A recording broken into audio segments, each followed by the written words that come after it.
चूहिया के स्वयंवर की कहानी। गंगा नदी के तट पर एक धर्मशाला थी। वहां एक गुरुजी रहा करते थे। वह दिन भर तप और ध्यान में लीन होकर अपना जीवन यापन करते थे। एक दिन जब गुरुजी नदी में नहा रहे थे, उसी समय एक बाज अपने पंजे में एक चूहिया लेकर उड़ा जा रहा था। जब बाज गुरुजी के ऊपर से निकला तो चूहिया अचानक बाज के पंजे से फिसलकर गुरुजी की अंजुली में आकर गिर गई। गुरुजी ने सोचा कि अगर उन्होंने चूहिया को ऐसे ही छोड़ दिया, तो बाज उसे खा जाएगा। इसलिए उन्होंने चूहिया को अकेला नहीं छोड़ा और उसे पास के बरगद के पेड़ के नीचे रख दिया और खुद को शुद्ध करने के लिए फिर से नहाने के लिए नदी में चले गए। नहाने के बाद गुरुजी ने अपनी शक्तियों का इस्तेमाल करके चूहिया को एक छोटी लड़की में बदल दिया और अपने साथ आश्रम ले गए। गुरुजी ने आश्रम पहुंचकर सारी बात अपनी पत्नी को बताई और कहा कि हमारी कोई संतान नहीं है, इसलिए इसे ईश्वर का वरदान समझकर स्वीकार करो और इसका अच्छे से लालन पालन करो। फिर उस लड़की ने स्वयं गुरु जी की देखरेख में धर्मशाला में पढ़ना लिखना शुरू कर दिया। लड़की पढ़ने में बहुत होशियार थी। यह देखकर गुरुजी और उनकी पत्नी को अपनी बेट पर बहुत गर्व होता था। एक दिन गुरुजी को उनकी पत्नी ने बताया कि उनकी लड़की विवाह योग्य हो गई है। तब गुरुजी ने कहा कि यह विशेष बच्ची एक विशेष पति की हकदार है। अगली सुबह अपनी शक्तियों का उपयोग करते हुए गुरुजी ने सूर्य देव की प्रार्थना की और पूछा, हे सूर्यदेव, क्या आप मेरी बेटी के साथ विवाह करेंगे? यह सुनकर लड़की बाली, पिताजी, सूर्यदेव पूरी दुनिया को रोशन करते हैं, लेकिन वह असहनीय रूप से गर्म और उग्र स्वभाव के हैं। मैं उनसे शादी नहीं कर सकती। कृपया मेरे लिए एक बेहतर पति की तलाश करें। गुरु जी ने आश्चर्य से पूछा, सूर्य देव से बेहतर कौन हो सकता है? इस पर सूर्य देव ने सलाह दी, आप बादलों के राजा से बात कर सकते हैं। वह मुझसे बेहतर हैं, क्योंकि वह मुझे और मेरे प्रकाश को ढक सकते हैं।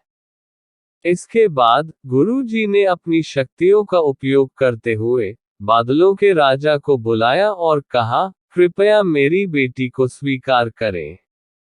मैं चाहता हूं कि अगर बेटी की स्वीकृति हो तो आप उससे शादी करें।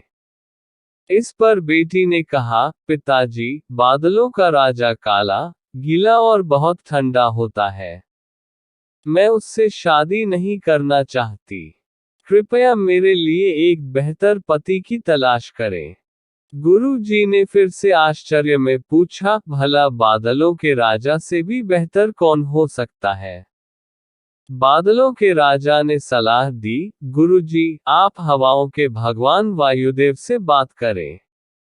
वह मुझसे बेहतर हैं, क्योंकि वह मुझे कहीं भी उड़ा कर ले जा सकते हैं।